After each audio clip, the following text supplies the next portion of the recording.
On, we got some World Baseball Classic action. Last night, Japan versus Korea in the final. Pretty good game. But do you think changes are necessary? Well, first of all, let me go into the game first. The game was an excellent game. I don't know if you got a chance to see it. 10 innings.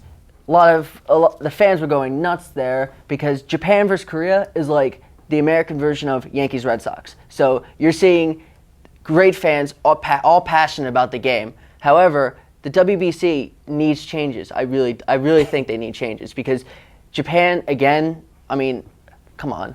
Like, we're in America here. Where's all the major league guys in this game? I didn't see it because spring training, everybody's not playing. Beckett wasn't playing. Halliday wasn't playing for the U.S. Manny and Pujols weren't playing. There's a bunch of people that just didn't play. Their teams didn't want them to play. And then players who did play, they all had injuries. You know, now the original question was, are changes necessary? And how I see this is I looked at that final, that 5-3 game, that was stellar. 10 innings of just hard work from both teams. That's what baseball's about. So I'm going to say, as far as the WBC goes in general, changes aren't necessarily needed. As United States baseball fans, however, changes are definitely needed. As Danny was talking about with the best players sitting out because of spring training and whatnot, it's just as long as the United States wants to be called, the baseball have it their sport, America's pastime. America's pastime. I'm sorry.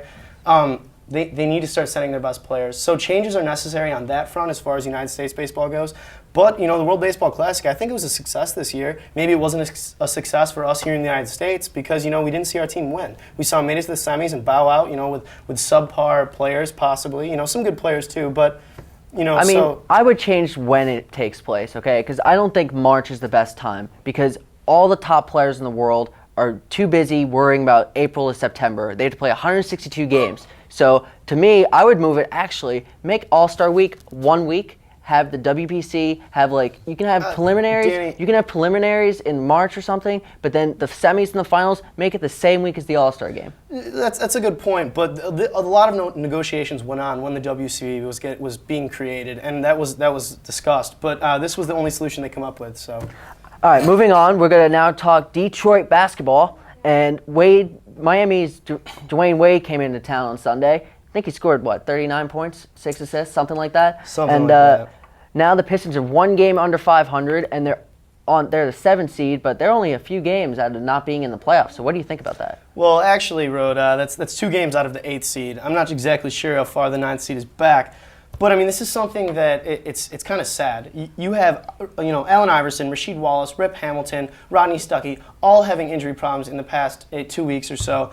They haven't had a chance to gain momentum and rhythm. You saw that stretch a couple weeks ago when they got into form and they were beating Cleveland and just a lot of good teams, Boston. And then they lose to the Knicks. And then they lose to people like the Knicks. Exactly. Come on, the Knicks. I'm a Knicks fan. I am a Knicks fan, and I was at that game. And I will tell you right now, the Knicks just played much better than the Pistons in the fourth quarter. They couldn't close.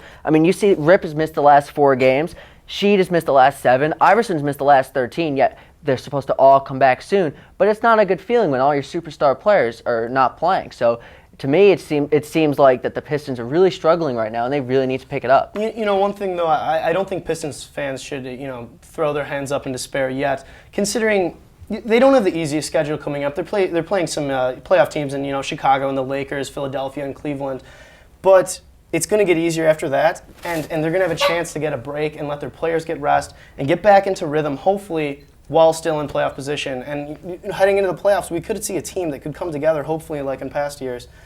But if they get to the 6th seed, they're going to be playing probably Orlando in the first round, and historically that's been a very good matchup for them. So we're going to have to see what happens with that. All right, well, moving on, we're running out of time here. We got women's basketball. The Lady Volunteers lost in the first round versus Ball State for the first time ever in the NCAA tournament. What are your thoughts on that?